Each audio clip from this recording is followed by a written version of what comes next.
Hello everyone. So we will be starting with class number 2। आज हम class number 2 पे चलते हैं, नंबर सिस्टम की। तो क्लास शुरू करने से पहले मैं आप लोग को एक मोटिवेटिंग स्टोरी बताना चाहता हूँ, जो कि मेरे एक दोस्त की है। तो उनके साथ क्या हुआ था कि 11th क्लास में थे वो, और कोटा पढ़ाई करने गए थे। तो पढ़ाई करने तो चले गए वहाँ पे। तो जब गए तो वहाँ पे कंपटीशन बहुत होता है कोटा में। और आजकल कोटा में एक और थोड़ा सा इश्यूज बहुत बढ़ गए हैं, सुसाइड्स वगैरह होने लगे हैं। तो उन्होंने वहाँ पे कोचिंग में एडमिशन ले लिया और क्लास वगैरह जाने लग गए। तो क्लास वगैरह जाते थे तो उनकी जो रैंक है, कोटा में क्या होता है, रैंक आती है हर टेस्ट के बाद में। और उस रैंक से फिर आपके बैचेस डिसाइड होते हैं कि आप कौन से बैच में रहेंगे। तो एक बच्चों में थोड़ा सा हमेशा एक कॉम्पिटिटिव फील रहता है, तो वो बहुत मेहनत करते हैं। तो उनका जो बैच था वो लगातार नीचे होता जा रहा था, क्योंकि स्पेशली जो उनकी मैथ्स थी, उनको बड़ी दिक्कत आती थी उसे सॉल्व करने में। क्योंकि जब हम 11th में जाते जाते हैं तो लॉग और ट्रिग्नोमेट्री वगैरह ये सब रहता है, तो ये ढंग से उनको समझ नहीं आ रहा था। तो एक रात की बात है, और वो 9 बजे बैठे कि आज तो मैं, वहाँ पे शीट्स मिलती हैं तो इस शीट को सॉल्व करके ही रहूंगा। तो करते रहे, सुबह के 6 बज गई। सुबह के 6 बज गई। कोटा में सुबह सुबह नाश्ता बहुत अच्छा मिलता है, तो पोहे जलेबी वगैरह खा के आए, फिर करते रहे। तो मैं करते करते 12 बज गए, दिन के 12 बज गए, रात भर करे और 12 बज गए, और उनसे कुछ भी सॉल्व नहीं हुआ। तो उनको बहुत ज्यादा फ्रस्ट्रेशन आ गया। और उससे पहले उनके साथ ये भी हो रहा था कि उनकी रैंक जब कम आ रही थी तो घर वाले भी उनसे बोलते थे कि क्या भाई, पढ़ते पढ़ते नहीं हो। वो बिहार से थे, तो ये वाली उनकी था। तो उनको ऐसा हो गया था कि उनके घर से बात करना भी बहुत कम हो गया था। तो उन्होंने क्या करा कि बहुत सारी गोली खा ली। तो जब उन्होंने बहुत सारी गोली खा ली तो उनको लगा ठीक है यार, मेरे को रहना ही नहीं है, अभी खत्म करो नाटक, चाहिए ही नहीं, साला कुछ होता ही नहीं जिंदगी में। तो वो इंतजार करने लगे। सो गए। सो के उठ के देखे तो उनकी थोड़ा बहुत पेट वेट खराब हुआ, और भगवान की कृपा से उनको कुछ नहीं हुआ। तो बाद में उनके किसी दोस्त का कॉल आ गया, जो उनका 9th 10th में बहुत अच्छा दोस्त था, बस कोटा आने से वो दोस्ती थोड़ी सी कम हो गई थी। तो उन्होंने उनको पूरी बात बताई। तो तब उन्होंने उनका मन का बोझ हल्का हुआ और उनको समझाया कि यार, ये करना ठीक नहीं था। तो तब कितनी अच्छी बात है उन्होंने कि वो जो गोलियां खाई थी वो होम्योपैथी की थी। अगर एलोपैथी की होती तो शायद आज कुछ और हो सकता था। और सबसे बड़ी इसमें जो चीज है कि आज वो एक आईपीएस अफसर हैं। तो हमें इससे पता चलता है कि कभी भी ये नहीं सोचना चाहिए कि हम कुछ कर नहीं पा रहे हैं या कुछ हो नहीं रहा है। जिंदगी बहुत बड़ी है, कुछ ना कुछ हो ही जाता है। और इस एग्जाम में स्पेशली क्या होता है, सीसैट के पेपर में, क्योंकि पेपर 2 होता है, हम ब्रेक के बाद जाते हैं। तो ब्रेक में क्या होता है कि हम मार्क्स वगैरह थोड़े देख लेते हैं, अपनी परफॉर्मेंस जज कर लेते हैं कि यार अपना पेपर 1 कैसा हुआ है। और अगर थोड़ा सा भी हमें लगता है कि यार ये पेपर 1 तो अपना उतना अच्छा नहीं हुआ, तो हमको ना स्ट्रेस हो जाता है। स्ट्रेस मतलब एड्रेनल निकल जाता है। और जहां एड्रेनल निकला, वहां तो भाई वो इतनी सारी चीजें कर देगा ना कि जो आपको चीजें आती होंगी वो आप गलत करोगे, 100% गलत करोगे। ठीक है, आपका हार्ट रेट बढ़ जाएगी, उल्टी हो जाएगी, बहुत सारी चीजें हो जाती है। मतलब हर आदमी को अलग अलग सिम्टम्स आते हैं। तो आपको पेपर 2 ऐसे देना है कि पेपर 1 के बारे में सोचना ही नहीं है। वो हुआ है, मस्त हुआ है। इस बार का ही देख लो, 77 कट ऑफ थी, तो लोगों ने मतलब जो सोचा होगा कि यार मेरा पेपर 1 खराब हो गया, वो पेपर 2 खराब करके आ गया होगा। पर कट ऑफ इतनी नीचे चला गया कि सबका हो गया होगा। तो इसलिए हमेशा हमें पॉजिटिव रहना चाहिए और स्ट्रेस को बहुत तगड़े तरीके से मैनेज करना चाहिए। स्ट्रेस आना ही नहीं चाहिए। तो हम इसमें अब क्या करेंगे कि मैथ्स वाला पार्ट तो हमारा चलता ही रहेगा, एक साइड बाय साइड हम डेली एक दो क्वेश्चंस जो हैं ये प्रीवियस ईयर या यूपीएससी के, इनको प्रैक्टिस करने की कोशिश कर लेते हैं। पैसेजेस हैं तो धीरे धीरे करेंगे तो हो जाएगा ये भी। तो पहले ये कर लेते हैं। तो फर्स्ट वाला जो है वो है, during the summer in Arctic ocean sea ice has been melting earlier and faster, and the winter freeze has been coming later. In the last 3 decades, the extent of summer ice has declined by about 30%. The lengthening period of summer melts threat to undermine the whole Arctic food web, atop which stands polar bear. तो ये पढ़ लिया, छोटा सा ही था. तो which of the following is the most crucial message conveyed by the passage. जैसे 4 statement दिए हुए हैं, तो इसमें अगर आप पहला स्टेटमेंट देखोगे, climate change has cause the Arctic summer to be short but temperature to be high, ऐसा तो कहीं लिख नहीं रहा है. Polar bears can be shifted to south to ensure their survival, ये भी कहीं लिख नहीं रहा है. Without the presence of polar bear the food chain will disappear, थोड़ा थोड़ा है बट ऐसा भी कहीं डायरेक्ट नहीं लिखा हुआ है. Climate change poses a threat to the survival of polar bear, ये यहाँ से हमें लग रहा है कि देखो थ्रेट वर्ड यहाँ यूज हुआ है, पोलर बियर का है, टॉप पे बैठते हैं, तो most appropriate answer will be T. Second करते हैं. What climate change and inability do is cause and amplify the events that hasten the direction of resources. यहाँ पे resources की इन्होंने बात कर दी है. Competition over those diminishing resources would ensue in the form of political or even violent conflict, ऐसा कुछ हो जाए. Resource-based conflicts are rarely being overt and are thus difficult to isolate. Instead, they take on veneers that appears more politically palatable. Conflicts over resources like water are often cloaked in the guise of identity or ideology. What does the above passage imply? Resource-based conflicts are always politically motivated. ये तो दिया ही नहीं है भाई, तो गलत हो गया. There is no political solution to resolve, ये तो कहीं बात ही नहीं हुई है भाई. Political conflicts based on identity cannot be resolved, कुछ बोला ही नहीं.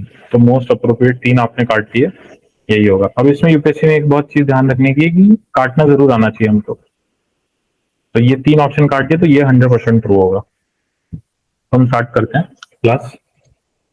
तो पिछली क्लास में जो हमने रिवाइज किया था, हमने क्या करा था कि नेचुरल नंबर्स से हमने शुरू करा था. नेचुरल नंबर्स क्या होते हैं, होल नंबर्स क्या होते हैं, रियल नंबर्स क्या होते हैं, उन सबकी डेफिनेशन वगैरह देख लिए थे. कुछ फॉर्मुलेज वगैरह देख लिए थे इम्पोर्टेंट जो होते हैं, जैसे n+1 वाला था, वो सब देख लिया था. बाई 2 या n+1/2 होता है. स्क्वायर का क्या होता है, क्यूब का होता है. फिर हमने डिविजिबिलिटी टेस्ट देखा था, जो बहुत इंपॉर्टेंट था, काफी यूपीएससी में आता रहता है कि 2 से डिवाइड कैसे देखते हैं, 3 से डिवाइड कैसे देखते हैं, 4 से कैसे देखते हैं, 5 से कैसे देखते हैं, 6 से कैसे देखते हैं, 7 से कैसे, 8 से, 9 से. तो ये याद करो कैसे देखते हैं. 7 का याद करो क्या था, 7 का डिफिकल्ट था. 4 का था लास्ट की 2 डिजिट्स वाला था रहता है. इसका क्या रहता है, लास्ट के 3 डिजिट्स वाला रहता है. 7 का क्या रहता है, जो लास्ट डिजिट होती है उसको 2 टाइम्स माइनस कर देते हैं बाकी डिजिट से. 9 का क्या था, ये याद रहना चाहिए. फिर एक चीज अपन ने सीखी थी कि किसी की पावर लगाते हैं, वो कैसे निकालते हैं. तो वो भी मैंने बताया था कि 1 का कैसे निकालते हैं, 5 का कैसे निकालते हैं, 6 का कैसे, 0 का. फिर मैंने 4 और 9 का बताया था, और फिर मैंने 2, 3, 7, 8 इन सब का बताया था. तो ये डायरेक्टली यूपीएससी पूछता रहता है. तो इसी को हम आगे बढ़ेंगे. तो आज हम थोड़ा सा देख लेंगे फ्रैक्शंस वगैरह के बारे में, देख लेंगे फ्रैक्शंस के क्वेश्चन देख लेंगे, कुछ नंबर सिस्टम के और क्वेश्चन देख लेंगे जो अलग अलग टाइप के रहते हैं, उनको भी एक बार देख लेंगे.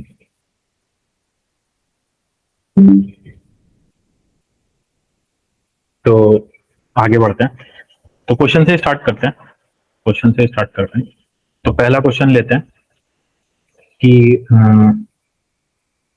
Rahul spends 3/8 of his income on food and 1/6 on clothing. Rest जो राहुल है बचा लेता है. ठीक है. If the total income of Rahul is ₹960, find the value which Rahul is saving. Simple सा क्वेश्चन है, कुछ नहीं करना है. 3/8 जो है वो खर्च कर रहा है, तो टोटल स्पेंड अगर अपन लिखने हैं, टोटल स्पेंड जो वो कर रहा है, तो 3/8 एक स्पेंड कर रहा है और एक स्पेंड कर रहा है 1/6, इसको स्पेंड कर रहा है. ठीक है. तो उसके पास में सेव अमाउंट कितना बच रहा है, 1 - 3/8 प्लस 1/6. इसको आप सॉल्व करोगे तो एक होता है 11/24 आ जाएगा. ठीक है. अब टोटल इनकम उसका है 960, तो टोटल सेव्ड हो जाएगा जो उसने बचाया है, फ्रैक्शन ऑफ दैट. सो 960 उसका वो है. सो ये वैल्यू आ जाएगी around 440. So answer will be 440. तो 440 जो अमाउंट है उसका सेव हो रहा है. एक और क्वेश्चन कर लेते हैं.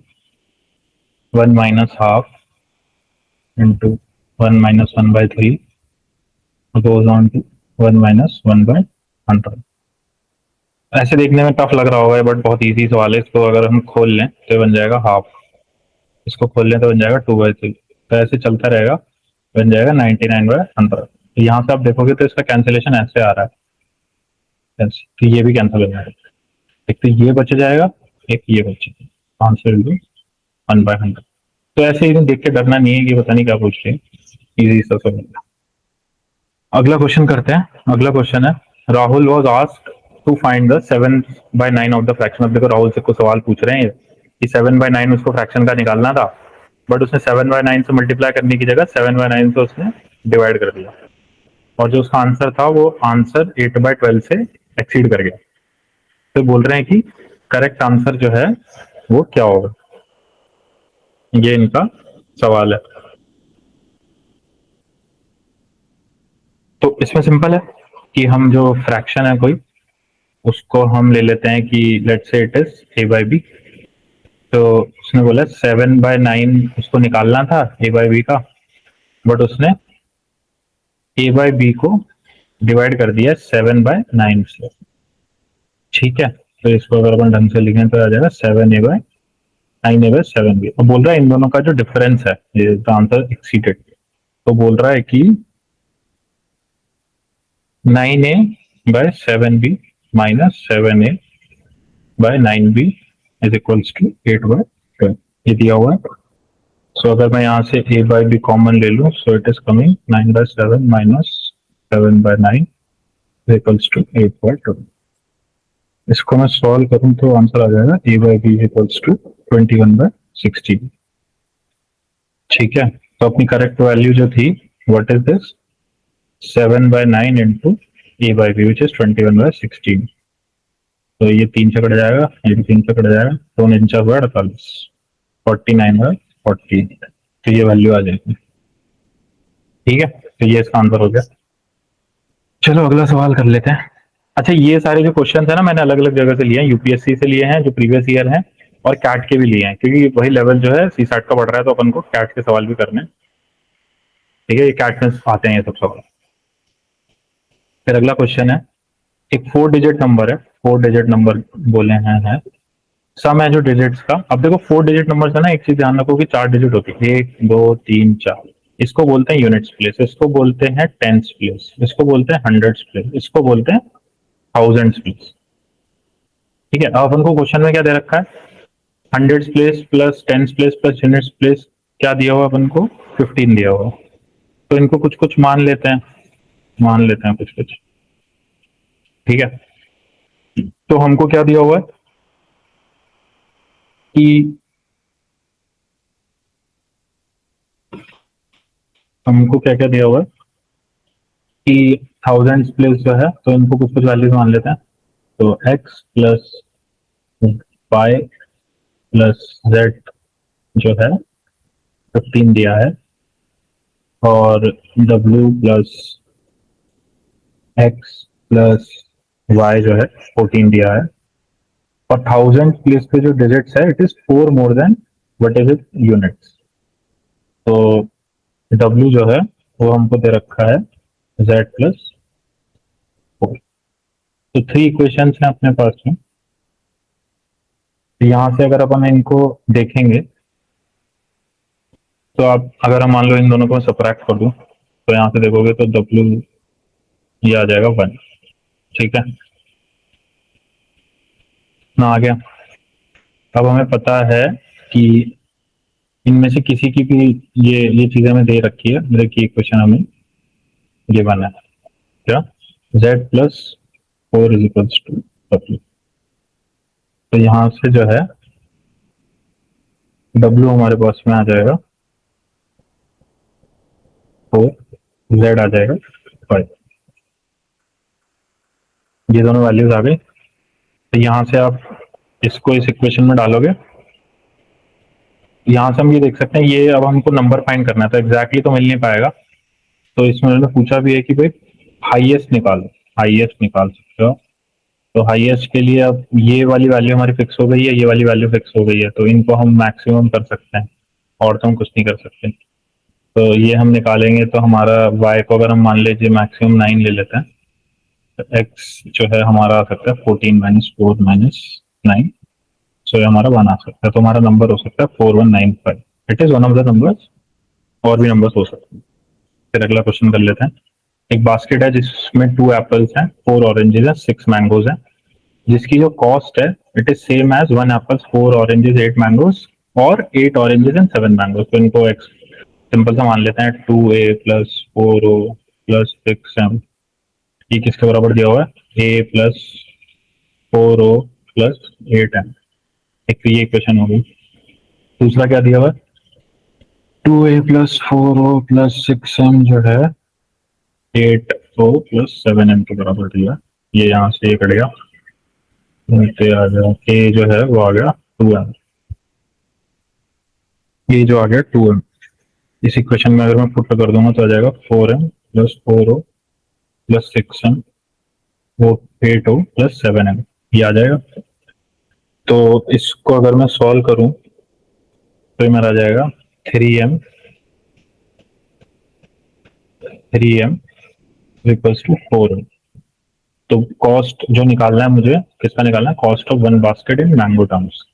एक बास्केट क्या है मेरी 2a plus 4o plus 6m। सो 2a की जगह मैं लिख सकता हूँ 4m, 6m तो 6m ही रहने दो,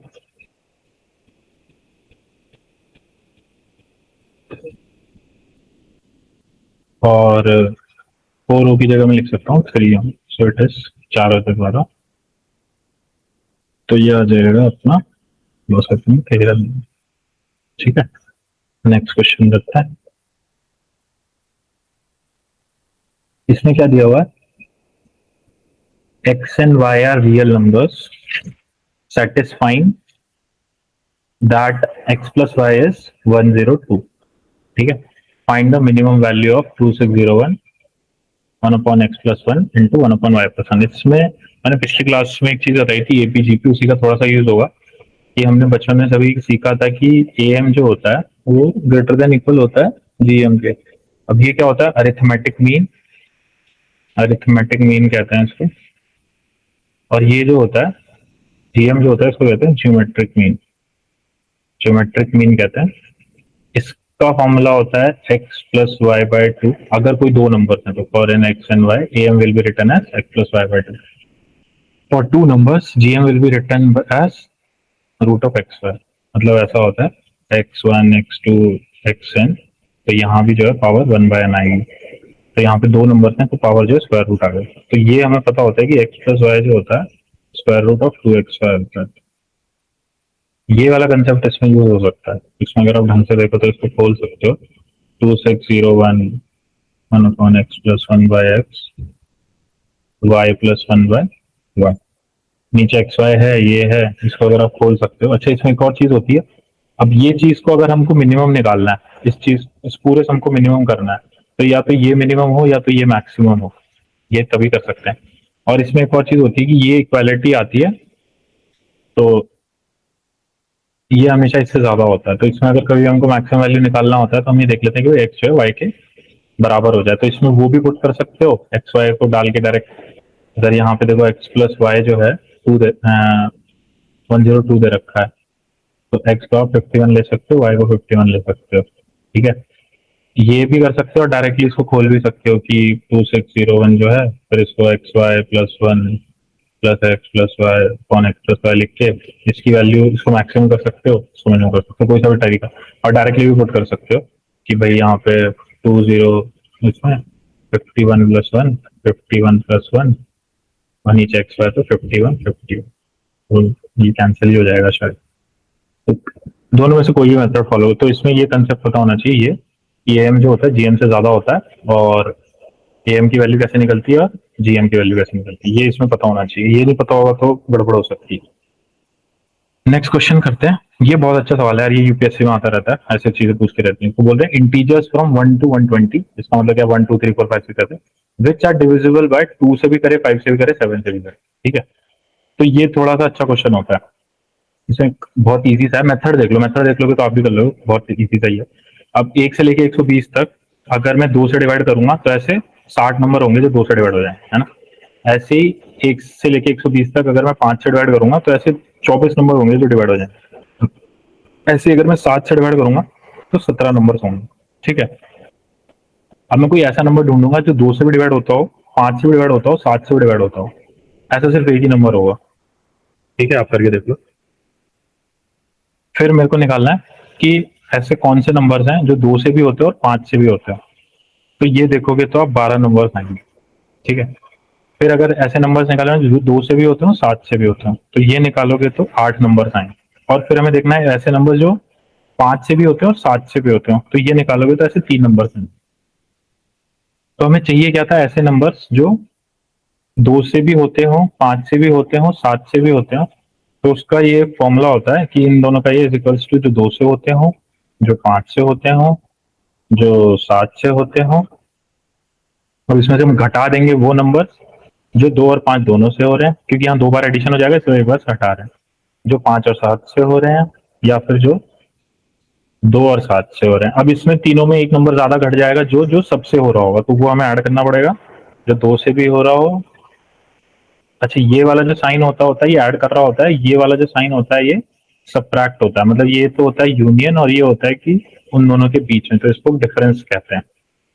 तो इसको आप डालो, वैल्यूज डाल दो, 60 plus 24 plus 17 minus 12 plus 3 plus 8 plus 1, निकालो 24 17 15 15 और 8 23 6 4, तो ये करोगे तो ये 79 आ जाएगा। 79 है जो ऐसे अपन को नंबर्स मिल जाएंगे। नॉट निकालने के लिए पूछ रहे तो 120 में से 79 घटा दो तो ये आ जाएगा। तो ऐसे 79 नंबर हैं। ये अच्छा सवाल है, इसमें ये मेथड पता होना चाहिए, वरना आप गिनते रह जाओगे, वरना एग्जाम में ऐसे निकालोगे ये तो हो गया, 4 हो गया, 6 हो गया, ऐसे ऐसे करके निकालोगे तो वहां क्या मिस्टेक हो जाती है। और ना तो पेपर में इतनी जगह भी नहीं होती कि ऐसे डिजिट्स लिखो 8 और फिर 1 2 3 4, और टाइम भी जा रहा होता है। मैथ्स में बहुत टाइम लग जाता है, क्योंकि अपन को डिवाइड करना चाहिए टाइम बहुत अच्छे से कि भाई मेरे को 45 मिनट्स में कॉम्प्रिहेंशन को दूंगा, जिसमें मेरे 25-30 सवाल होते हैं, और मैं 45 मिनट में कर लूंगा, और बाकी मेरे 1 घंटा 15 मिनट में जो मैथ्स करूंगा, और इसमें बाकी के मैं 40 सवाल के आसपास जो भी बचते हैं, 40 से 45 सवाल वो करेंगे। तो ऐसे टाइम का डिवीजन करना बहुत जरूरी है।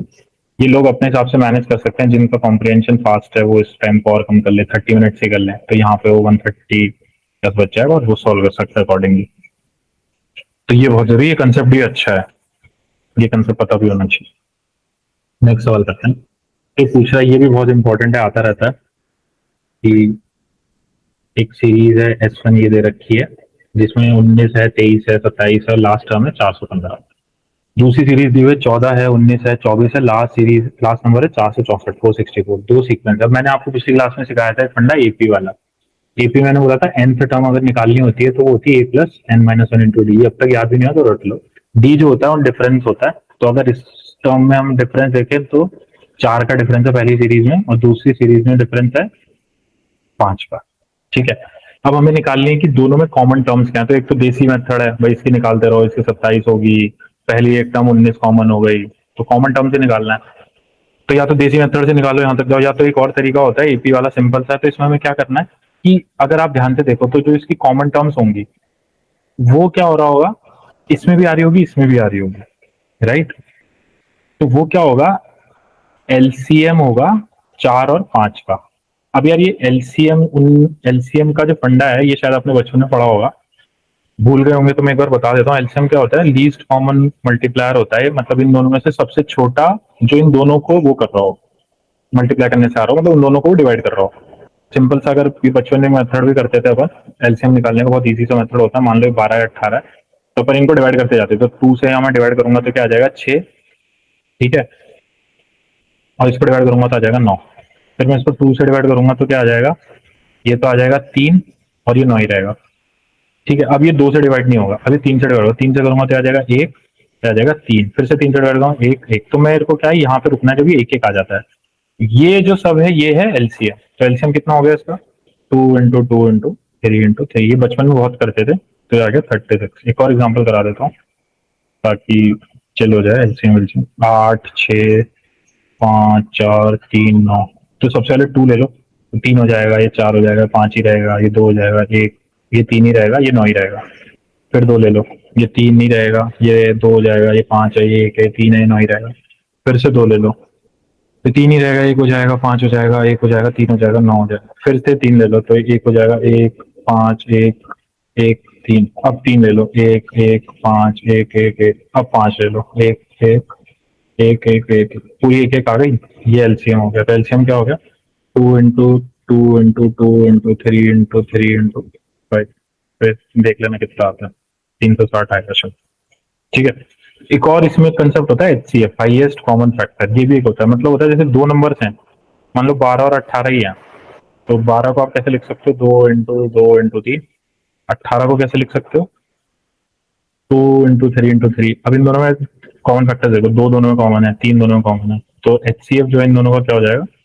2 इंटू 3 6। तो ये एलसीएम और एचसीएफ जो है याद रहना चाहिए। हाँ, तो अपन क्वेश्चन पे थे, तो इस क्वेश्चन में क्या था? पहली डिफरेंस जो था, पहली सीरीज का 4 था, दूसरी जो सीरीज थी उसका सम 5 था। एलसीएम अगर हम 4 और 5 का निकालोगे तो वो आ जाएगा 20। तो इसका मतलब ये है कि हर 20 के टर्म में ये टर्म आती रहेगी। ठीक है, तो इसका मतलब ये हो गया। और अगर मैं इन दोनों की फर्स्ट टर्म देखूं इस एपी की, अब मेरे को एक नई एपी बनानी पड़ेगी जिसकी जो फर्स्ट टर्म होगी दैट विल बी 19, क्योंकि यहाँ से देखो दोनों में पहली टर्म जो कॉमन है दैट इज 19। तो मुझे पता है कि ए एंथ टर्म जो एपी की होती है वो क्या होती है? A plus n minus one into d. ए मैंने निकाल लिया, कितना है? 90, कि भाई पहली टर्म जो दोनों में कॉमन है वो इतनी है।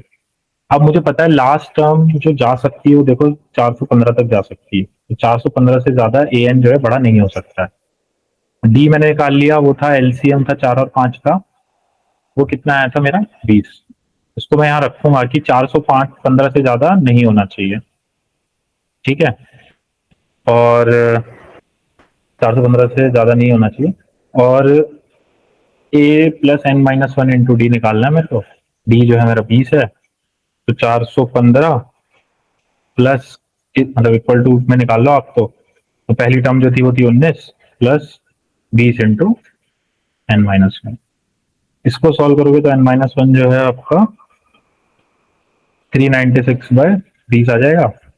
इनको कैलकुलेट करोगे तो एन माइनस वन जो है 19 आ जाएगा, तो एन जो है 20 आ जाएगा। तो 20 टर्म्स होंगी जो इन दोनों में कॉमन होंगी। देख रहे हो, इन दोनों एपी में 20 टर्म्स होंगी, कॉमन होंगी। ये अच्छा क्वेश्चन है, ये इसको आप ध्यान से कर सकते हैं, दोबारा भी कर सकते हैं, और इजी है, इतना कोई टफ नहीं है। बट ये मतलब ऐसे सवाल आते रहते हैं। तो ये हो गया। एक और सवाल कर लेते हैं, फिर क्लास को कंक्लूड करेंगे। तो क्या दिया हुआ हमें कि A B C D E जो है कंसेक्यूटिव इंटीजर्स हैं। कंसेक्यूटिव का मतलब ये होता है जैसे 1 2 3 4 5, ये कंसेक्यूटिव है सारे। इससे बड़े ए से बड़ा बी से बड़ा सी है, और ये दिया हुआ है। तो हमें निकालना है कि